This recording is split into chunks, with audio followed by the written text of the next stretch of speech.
পাঠ করছি ইপ্সিতা দাস শর্মার লেখা গল্প তুমি সুন্দর তাই। আজ সানাই বাজছে শিউলিদের বাড়ি। কেউ ভাবেনি মেয়েটা পার হবে। শিউলি পড়াশোনায় বরাবরই ভালো হলো, রংটা বড্ড চাপা, তাই মা বাপ মরা মেয়ে। দাদা বৌদিরা কি আর বিয়ে দেবার উদ্যোগ নেবে?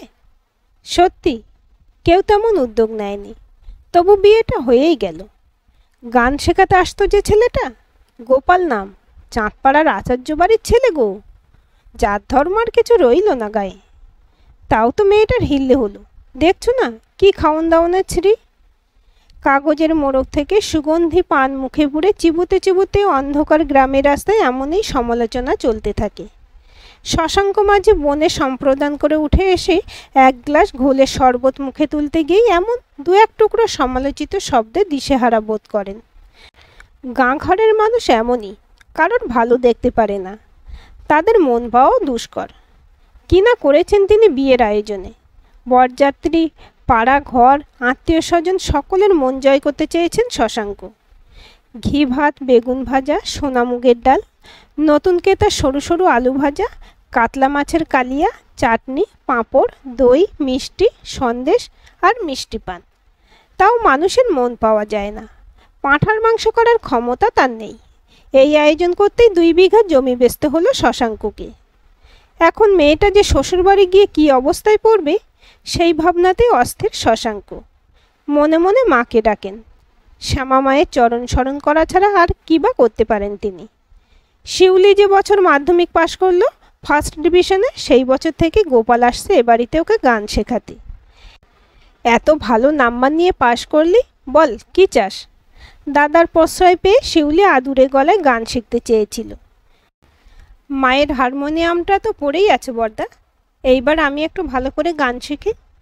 হারমোনিয়ামটার সঙ্গে মায়ের অনেক স্মৃতি জড়িয়ে আছে বলেই ওটা কিছুতেই প্রাণে ধরে ফেলতে বা কাউকে দিতে পারেননি শশাঙ্ক। সেই শুরু, তারপর কোথা থেকে কী যে হলো। তিনিও তো শিউলিকে পাত্রস্থ করার কম চেষ্টা করেননি।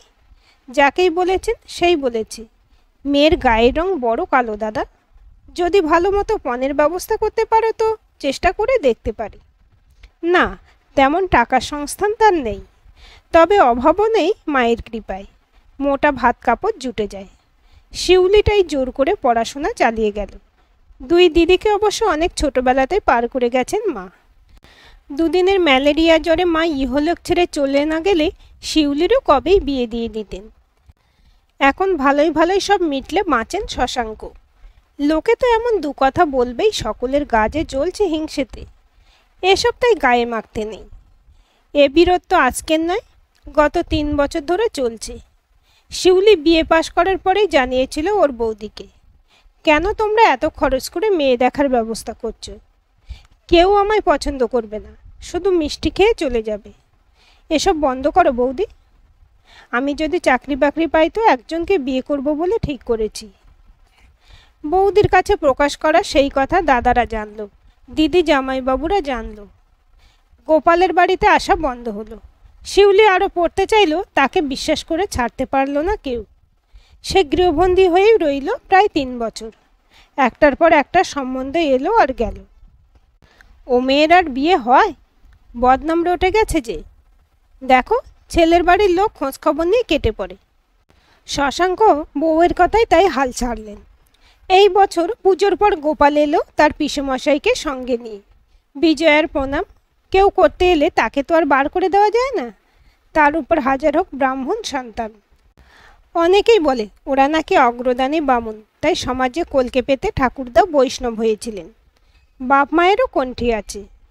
শশাঙ্ক খুব সাধারণভাবে বসালেন, এই যেমন আর 5 জনকে বসান মাটির দাওয়াতে বেতের মোড়া পেতে। গোপালের পিসেমশাই একবারে অন্য মানুষ, হাসি খুশি প্রাণ খোলা, মুহূর্তে আপন করে নিতে পারেন সবাইকে। বেশি ভনিতা না করেই সোজা বিয়ের কথা পারলেন। দেওয়ালে পিঠ থেকে গেলে যা হয়, ঘরে বসে মেয়ের বয়স বাড়িয়ে তো লাভ নেই। কিন্তু শশাঙ্ক মেনে নিলেই বাকি, গোপালের মা বাবা কেন মেনে নেবেন? সে দায়িত্ব আমার। আপনি কিচ্ছু চিন্তা করবেন না, বিয়ের আয়োজন করুন। আঘ্রাণ বা মাঘ যেটা সুবিধা হয় আপনার, 4 হাত এক করে রেজিস্ট্রি করিয়ে দিলেই হলো। সেই মতোই ব্যবস্থা করেছেন তিনি। যদিও বরযাত্রী বলতে ছেলের বন্ধুরা আর সেই পিসেমশাই শুধু এসেছেন। তাই চিন্তা না করে উপায় কি? শশাঙ্কের হাজার হলেও বোনটাকে কোলেপিঠে করে মানুষ করেছেন তো, তাই মেয়েটা ও বাড়িতে না ঢোকা পর্যন্ত চিন্তার শেষ নেই। আমার পরানো যাহা চাই তুমি তাই, তুমি তাই গো। অপূর্ব ভরাট গলা গোপালের। বাসরে সবাই মুগ্ধ হয়ে শুনছে আর একের পর এক অনুরোধ করে চলেছে। শিউলির খুঁড়তুতো, জ্যাঠতুতো, মাসতুতো, পিসতুতো বোনের দল। এতগুলো বোন আছে শিউলির, কখনো বলেনি তো। প্রবীরদা চাপা স্বরে বলেই ফেললেন, গোপাল, ভাগ্য করে শ্বশুরবাড়ি পেয়েছ, চাঁদের হাট বাজার। শিউলির মুখটা লজ্জায় অবনত। তারও নিশ্চয়ই রং পরিবর্তন হচ্ছে চন্দনের কলকার আড়ালে। শিউলি তো বেশি কথা বলে না, জোরে হাসেও না, বড় মৃদু স্বভাব। শুধু চেয়ে থাকে বড় বড় চোখের পাতা মেলে। কত কি লেখা থাকে সেখানে। গান শেখাতে শেখাতে চোখ পড়লে গোপাল চোখ নামিয়ে নিত। হলো না, হলো না।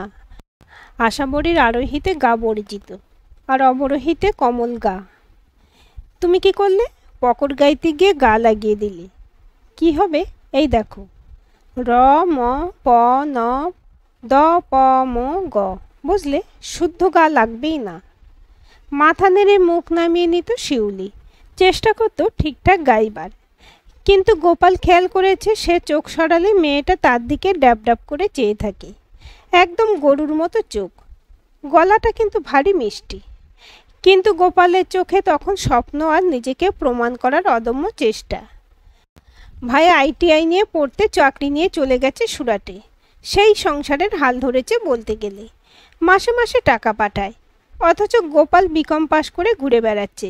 বাবার গানে রোগ পেয়েছে তাকে। মা দিনরাত রাধা মাধবের কাছে মাথা খুঁজছে তার জন্য। দিদির বিয়ে দিয়ে বাবার অবস্থা নড়বড়ে। আসলে চিরদিনই তিনি নড়বড়ে ছিলেন। একটা দোকান আছে বাড়ির সাথে লাগোয়া, সেটাই ভরসা। হাটবারে কিছু বিক্রিবাট্টা হলেও অন্যদিন তেমন চলে না। বাবার মন কেবল খোল করতালের দিকে। সংসারের চিন্তা তিনি করেননি কোনোদিন। ছোটবেলায় গোপাল দেখেছে বাবা খোল ঘাড়ে একবার বেরিয়ে গেলে কবে যে ফিরবে কেউ জানত না। তখন পালা কীর্তন করে বেড়াতেন। এখন সেসব গেছে, কিন্তু নেশা যায়নি গানের, গান বাঁধার, গান গাইবার। এখন সবাই বাড়িতে শুধু অষ্টপ্রহর নাম গানের আয়োজন করেন। সেখানে শুধু দাঁড়িয়ে দাঁড়িয়ে রাধাকৃষ্ণের নাম নিতে হয়। উচ্চারণ, সুর বা কাব্যকাহিনী পুরাণ জানার দরকার হয় না। তাই বাবা দোকানে বসে গানের আসর বসান জ্যাঠা, খুড়ো, কাকাদের নিয়ে। গোপাল বোঝে, তাও কোথাও যেন এক অতৃপ্তি কুড়ে কুড়ে খাচ্ছে তার বাবাকে। গলায় মালা, কপালে চন্দন দিয়ে আসরের মাঝে খোল কাঁধে নেচে নেচে মহাকাব্যের লোকায়িত গীত গাওয়ার মাহাত্ম্যই আলাদা।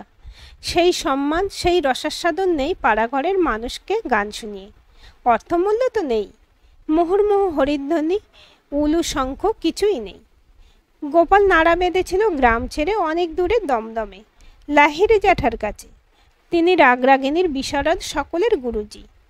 অনেক নক্ষত্র গায়ক গায়িকা তার কাছে আসতেন শিখতে। BCom পাশের পর গুরুজির কাছে গিয়ে থাকতে হতো গোপালকে মাঝে মাঝে। চাঁদপাড়া থেকে গিয়ে শিখে ফিরে আসতে অনেক সময় লাগত। গুরুজি তাই বাইরের ঘরে থাকার ব্যবস্থা করে দিয়েছিলেন তার। ভাগ্যিস এমন ব্যবস্থা করেছিলেন, তাই না আজ গোপাল চাকরি পেয়ে নিজের পায়ে দাঁড়িয়ে নিজের পছন্দ মতো মেয়েকে বিয়ে করতে পারছে। গুরুজি এক প্রতিযোগিতায় গোপালের গান শোনার পর নিজেই তাকে ডেকে শেখাতে শুরু করেন কোনো দক্ষিণা ছাড়াই। তাই কলেজের হোস্টেল ছাড়ার পর সপ্তাহে এক রাত গুরুজির বাসায় থেকে ফিরে আসতো গোপাল নিজের গ্রামে। তখন কি করে শিউলির চোখের ভাষা পড়বে সে? ইচ্ছে থাকলেও উপায় ছিল না। মেয়েটাও বড্ড ছোট তখন, সবে মাধ্যমিক পাশ করেছে। তার চেয়ে না বোঝার ভান করা ভালো। টিউশনিটা প্রয়োজন ছিল গোপালের। গ্রামের দিকে কেউ গানের টিউশনি দেয় না। পড়ানোর টিউশনও করতো গোপাল, কিন্তু গান শেখাতে ভালো লাগতো তার। তবু খুব বেশি দিন এইভাবে গেল না। শিউলি উচ্চ মাধ্যমিক পাশ করে ইতিহাস নিয়ে বিয়ে পড়তে গেল কলেজে। গোপাল তখন মরিয়া হয়ে উঠেছে। রেডিওতে অডিশন দিয়ে সফল হয়েছে। কিন্তু সেই 400-500 টাকায় কি হয়? আজকাল আর কেউ রেডিও শোনেও না। গুরুজি কদিনের জন্য মুম্বাইতে গিয়েছিলেন। সেদিন সন্ধ্যার মধ্যেই ফেরার কথা ছিল। গোপাল যথারীতি এসে তানপুরা নিয়ে বসেছিল বাইরের ঘরে। বিকেলে কাজের মাসে কাজ সেরে বেরিয়ে যাবার পরেই ভারী কিছু পড়ার শব্দ শুনে গোপাল ছুটে যায় ভেতরের ঘরে। গুরুজি অবিবাহিত, বৃদ্ধা মায়ের সঙ্গে থাকেন। গোপাল আম্মা বলে ডাকে। তিনি মুখ থুবড়ে পড়ে আছেন সিঁড়ির সামনে। আম্মা, আম্মা ডেকেও সাড়া না পেয়ে সোজা তাকে কোলে তুলে নিয়ে ছুটে চলে যায় সামনের ডিসপেন্সারিতে। সবাই চেনেন গুরুজিকে, বিশ্বপ্রসিদ্ধ মানুষ তিনি। ডাক্তারবাবু নিজের উদ্যোগে আম্মাকে ভর্তি করান নার্সিংহোমে। বাড়িতে তালা দিয়ে নার্সিংহোমেই সেই রাত কাটে গোপালের। গুরুজির ফ্লাইট ক্যান্সেল হয়ে গিয়েছিল বৃষ্টির জন্য। অবিশ্রান্ত বর্ষণে মুম্বাইয়ের যোগাযোগ ব্যবস্থা বিপর্যস্ত। অনেক রাতে ফোনে পাওয়া যায় গুরুজিকে। আম্মা বেঁচে ফিরে এলেন। তুই না থাকলে আজ আর মাকে ফিরে পেতাম না রে। গুরুজির চোখ ছলছল করে উঠেছিল। তারপর তিনিই উঠে পড়ে লেগে গোপালের চাকরির ব্যবস্থা করলেন এক প্রাইভেট ফার্মে। গুরুজির বাড়িতে থেকেই শুরু হলো গোপালের এক নতুন জীবন। শুধু শনিবার গ্রামে এসে রবিবার শিউলিকে গান শিখিয়ে ফিরে যেত গোপাল। তখনই একদিন সাহস করে গোপাল বলেই ফেলেছিল, অমন ড্যাব ড্যাব করে কি দেখো। লজ্জা পেয়ে মেয়েটা চোখ নামিয়ে নিয়েছিল। পরের সপ্তাহে গানের খাতাটা বাড়িয়ে দিয়ে বলল, আমায় এই নজরুল গীতিটা তুলিয়ে দেবেন মাস্টারমশাই।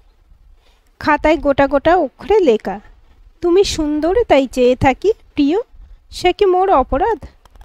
গোপাল বুঝল সব কিছুই, কিন্তু গানটা তুলিয়ে দিল। যেদিন গানটা পুরোপুরি শিখে গেল শিউলি, সেদিন গোপাল বলল, এবারে এই গানটা তোলো দেখি, খুব শক্ত কিন্তু। আমার সকলে নিয়ে বসে আছি সর্বনাশের আশায়। দুজনে গানে গানেই অনেক কিছু বলে গেল দুজনকে। নিষিদ্ধ জিনিসের প্রতি মানুষের টান বেশি থাকে। গোপাল আর শিউলি দুজনেই জানত এই পথটা সহজ হবে না। তবুও দুজনে গ্রামের বাইরে দেখা করল, পরস্পরকে কথা দিল। আর আজ ওদের দেখা স্বপ্ন সার্থক হতে চলেছে। বিয়ের আচার অনুষ্ঠান সব শেষ। গোপালের পিসেমশাই এসেছেন ওদের নিয়ে যেতে। তিনিই ব্যবস্থা করেছেন গাড়ির। গ্রামে গাড়ি বলতে ভ্যানই পাওয়া যায়, তাতে ওনার আপত্তি ছিল। কি ভ্যান গাড়ি করে ফটফটিয়ে বউ যাবে শ্বশুরবাড়ি? আমি আমার বন্ধু থেকে টাটা সুমো নিয়ে আসব, আপনাদের চিন্তা করতে হবে না। দরজার আড়াল থেকে শুনেছিল শিউলি। এই মানুষটার প্রতি শ্রদ্ধায় তার মাথা অবনত হয়ে যায়। ইনি না থাকলে সে হয়তো তার প্রিয়কে কোনোদিনই পেত না। গাড়ির দরজা খুলে দাঁড়িয়ে আছেন গোপালের পিসেমশাই। তোমাকে একটা কথা বলার ছিল বৌমা।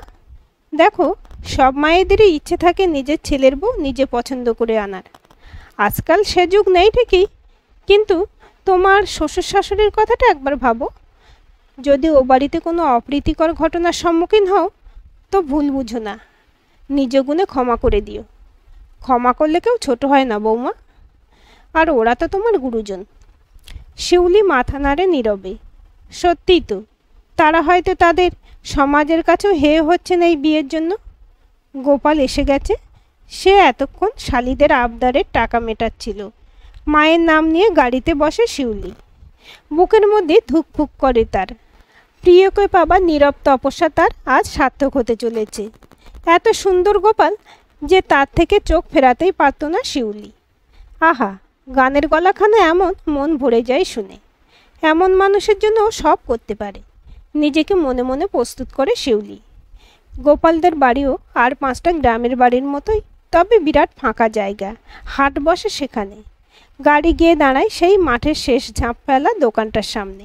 দু একজন উৎসুক চোখে তাকিয়ে আছে। কারো কোলে বাচ্চা, কারো কাঁখে কলসি। একটা বাঁশঝাড় আছে উঠোনে ঢোকার মুখেই। সেখান থেকে কান্নার আওয়াজ কানে আসে শিউলির। কেউ বিলাপ করে কেঁদে চলেছে, মরা কান্না যেন। তুলসীতলা পেরিয়ে আসতে আসতে ক্রমে স্পষ্ট শুনতে পায় শিউলি, ওরে একই হলো রে, আমার এমন সোনার টুকরো ছেলে একই করলো রে। এদিন দেখার আগে আমি কেন মরে গেলাম না রে। ওরে, তোরা কি দেখছিস রে? আমার ছেলেটাকে না জেনে কি তুকগুণ করলো রে।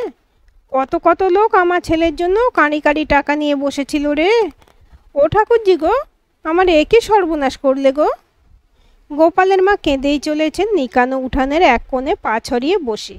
গোপালের বাবা অস্থির হয়ে দাওয়াতে পায়চারি করছেন। আজ যিনি শিউলিকে বরণ করার জন্য দাঁড়িয়ে আছেন তিনিই হয়তো গোপালের পিসিমা। শাঁখ বাজল না, উলু পড়ল না, দুধে আলতায় পা ডোবানো হলো না। শিউলিকে বরণ করতে শিউলি নিচু হয়ে প্রণাম করে। লাল পাড় ঢাকাই পরিহিত ভদ্রমহিলাকে। তারপর শ্বশুরমশাইকে প্রণাম করে শিউলি এগিয়ে যায় শাশুড়ির দিকে। পিলপিল করে মেয়ে বউ লোক জড়ো হচ্ছে উঠোনে বউ ঘরে তোলা নতুন দৃশ্য দেখতে। শিউলি জানে এমনটাই হয়, তাই সে সোজা শাশুড়ির পায়ে হাত দিয়ে বসে পড়ে মাটিতে। মা, আমি যদি কোনো অন্যায় করে থাকি আমায় ক্ষমা করে দিন মা। শিউলির চোখ দিয়েও জলের ধারা নেমেছে অজান্তেই। যে সুন্দরের পূজারী তার অর্ঘ্য বোধহয় এটাই। গোপালের মা এমন ঘটনার জন্য প্রস্তুত ছিলেন না। হতচকিত হয়ে চেয়ে থাকেন পা জড়িয়ে বসে থাকা মেয়েটার দিকে। কি করবেন বুঝতে পারেন না। ওঠো বৌদি, বউয়ের হাত ধরে ঘরে নিয়ে চলো। এমন বউ কজনের হয়? আজকালকার দিনে এসব জাতপাত কি কেউ মানে? দাদা যে বলতেন চণ্ডীদাস গান বেঁধেছিলেন সবার উপরে মানুষত্ব তাহার উপরে নাই। গোপালের মা চোখ মুছতে মুছতে উঠে দাঁড়িয়ে বউয়ের মুখের দিকে তাকিয়ে আবার কেঁদে ওঠেন। ঠাকুর জামাই, এ কি করলে? একবার রংখানাও তো দেখতে হতো গো। শিউলি শাশুড়ির পা জড়িয়েই থাকে। তাকে গোপালের পিস্তুত বোন এসে টেনে তোলে। রূপ দিয়ে জল খাবে বৌদি? এক ছেলে তো চাকরি নিয়ে দূরেই গেছে। দেখো, দাদার বিয়েতেও আসতে পারলো না, আর এক ছেলেকেও পর করে দিতে চাও? গোপালের চোখে সুন্দর হলেই তো হলো, আর খারাপটাই বা কি আছে? কেমন বড় বড় চোখ! এ তোমার গোরা গোপালের পাশে শ্যামা শ্রীমতী। ওঠো, বউকে ঘরে তোলো। গোপালের মা আর কথা না বাড়িয়ে ঘরে ঢোকেন। আর তখনও কিছু কান্না বোধহয় বাকি ছিল। স্ত্রী আচার কিছু না হলেও পরের দিন ছোট করে বউ ভাত হলো। শিউলির দাদারা ফুলসজ্জার তত্ত্ব নিয়েও এলেন। শাশুড়িমার কাপড়খানি ভারী পছন্দ হয়েছে। তার চোখ দেখে বোঝা গেল মুখে তিনি কিছু বললেন না। মুশকিল হলো রাতের বেলা ফুলসজ্জার খাটে বসে শিউলি শুনতে পেল গোপালকে তার বোন আর আশপাশের বৌদিরা ধরেছে ঘরে ঢুকতে দেবে না, আগে টাকা চাই। ক্রমে সেই ভিড় দাওয়া ছেড়ে ঘরের দরজায় এলো, যদিও পিসিমা বলে চলেছেন, ওরে তোরা ছাড় রে, অনেক রাত হলো। কিন্তু সবাই নাছোড়বান্দা। পিসেমশাই পিছন থেকে বলে উঠলেন, টাকা না নিয়ে উঠতি শিল্পী গোপালের একটা গান শুনে নে তোরা। এখন ওকে লোকে গান গাইবার জন্য টাকা দেয়, কদিন পরে দেখবি বাংলা সিনেমায় গান গাইছে, আর তোরা খরচা করে ওর জলসায় গান শুনতে গেছিস। সবাই তাতেই রাজি হলো। এসে বসলো ফুল সাজানো খাটে। শিউলিও উৎসুক নয়নে চেয়ে রইল গোপালের দিকে। গোপালের কণ্ঠে তখন নজরুল গীতি, তুমি সুন্দর তাই চেয়ে থাকি প্রিয়, সে কি মোর অপরাধ। আজকের এই গল্পটি আপনাদের কেমন লাগলো কমেন্ট করে জানাবেন। ভালো লাগলে অবশ্যই একটা লাইক দেবেন আর চ্যানেলটি সাবস্ক্রাইব করে সাথে থাকবেন।